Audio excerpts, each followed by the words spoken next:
so there we were on the beach, mostly down at Sunset Cliffs, and or PB Point and the like, and we'd have little nicks and crevices in our fins. We'd take rocks from the beach and we'd scrape them. I mean, and shape the fins in to get them to stop from humming and stuff like that.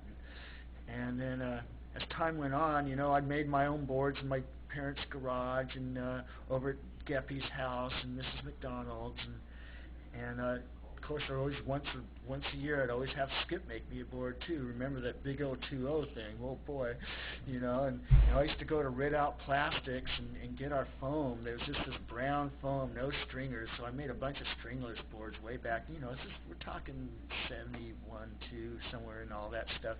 It was a long time back. We were just having fun. We're kids. I mean, I grew up. Stevie List was.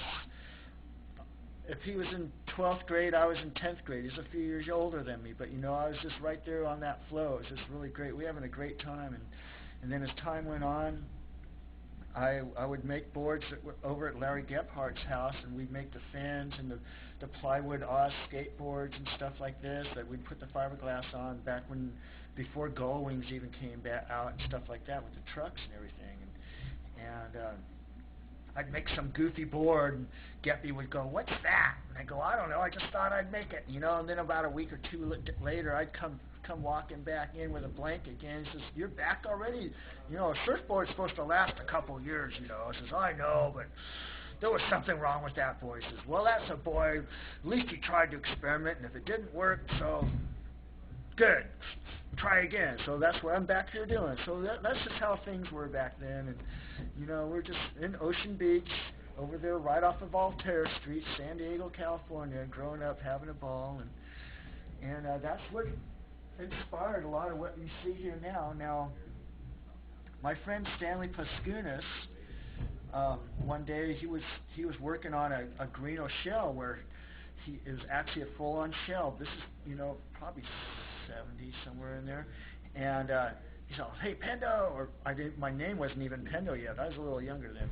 But, "Steve, come here. Could you help me?" And I kneeled down on this shell in his garage, in Ben Ferris's garage. He took a Sureform and scraped the tailings off that thing, and I've been itchy ever since. And that's just what I became, a surfboard builder. No, I'm just kidding. That's true, though. I kneeled on this board while he scraped it like a young little knucklehead. It was a lot of fun. But that particular moment did change my life a little bit, because it got me involved with Stanley and some others that we've all grown up with around town, that we're making these flex tail boards.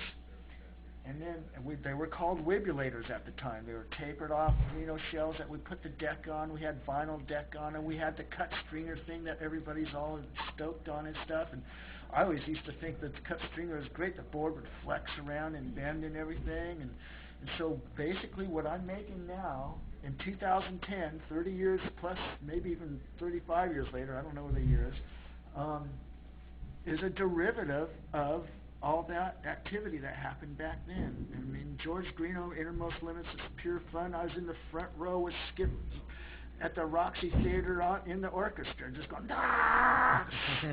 Watching those barrels. You had to wait till the very end for the full eye candy, but it was unreal. That's just, we were all kids, having a ball. But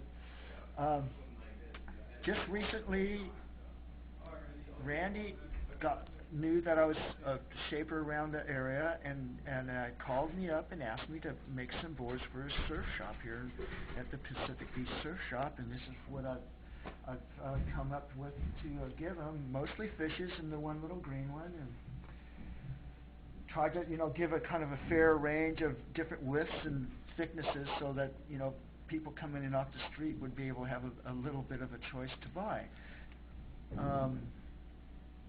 I also make like longboards and guns and eggs and 610s and 7.4s and girls longboards and fishes, and also make these little rubber ducky 5-foot little Casper kind of things that some of the kids are just going nuts on right now, and it's just really kind of cool. So this is just a fair sampling of what I make, but actually, yes, Pendo, Steve Pendarvis, we make a whole passel of different kinds of boards, and I suppose if you went to pendo.com, you'd see some other boards I've made and on the board section.